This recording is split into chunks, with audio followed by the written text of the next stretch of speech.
दोस्तों, spotting the error की श्रृंखला में आपका हार्दिक स्वागत है। क्वेश्चन स्पॉटिंग द एरर में देखिएगा, with a good line and length the spinners were able to peg the batsman down. Peg down का मतलब होता है नियंत्रण में करना। तो गुड लाइन तो लेंथ के साथ स्पिनर्स यह बैट्समैन को पेग डाउन करने में सफल हो गए। नो एरर है इस पार्ट में।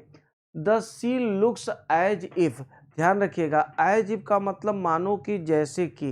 तो इसमें ये याद रखेंगे कि जब मानो कि जैसे के लिए हम एज इफ एज दो का प्रयोग करते हैं तो जो आगे वाला क्लास होता है वो हमेशा पास्ट में होता है। तो as if it has been नहीं होगा, इट हैड बीन। इसी तरह से एक चीज ध्यान रखना है, काश शब्द होता है।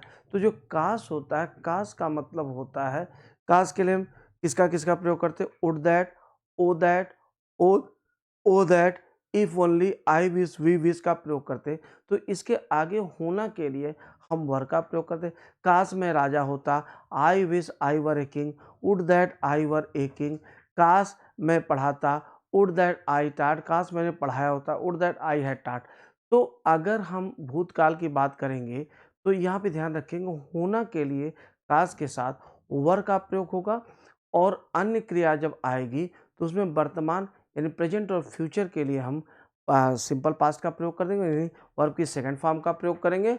और अगर भूतकाल की बात होगी तो हम पास्ट परफेक्ट का प्रयोग करेंगे।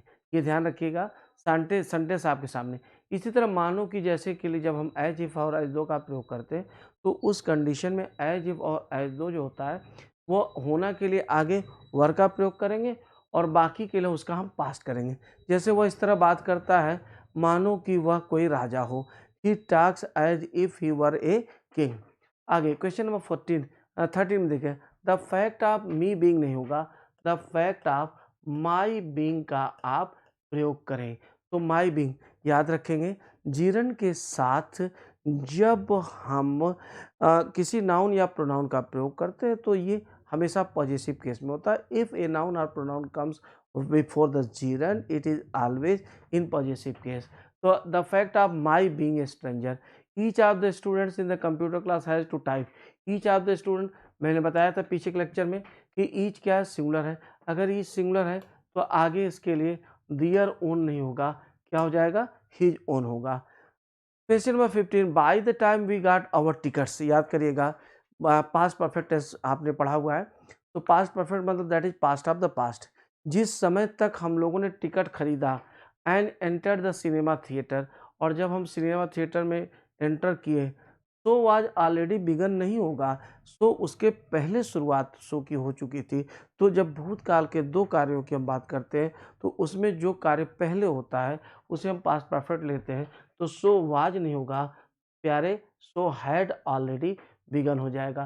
Question number 16, the newer type of automatic machine, याद रखिएगा यदि सब्जेक्ट प्रेपोजिशन से जुड़ा हुआ है तो जो वास्तविक सब्जेक्ट होगा वह प्रेपोजिशन के पहले वाला होगा।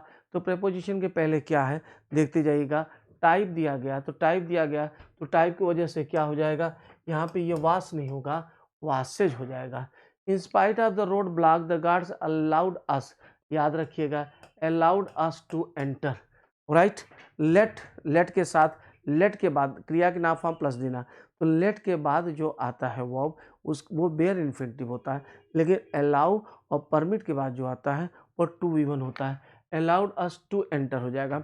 The introduction of T and काफ़ी एंड सच द बेवरेजेस, याद रखिएगा पुनः प्रेपोजिशन के पहले कौन आया, इंट्रोडक्शन। क्योंकि इंट्रोडक्शन आया है इसलिए हैव बीन नहीं होगा, यहाँ पे क्या हो जाएगा, हैज़ नॉट बीन हो जाएगा। I suggest that he goes, अब यहाँ पे ध्यान रखिएगा, मैं यह सुझाव देता हूँ कि वह जाए। तो यहाँ पे जो सेंटेंस होगा वह जाए, उसके लिए हम ही गो का भी प्रयोग कर सकते हैं और ही शुड गो का भी प्रयोग कर सकते हैं। ध्यान रखिएगा वह जाता है का भाव नहीं है।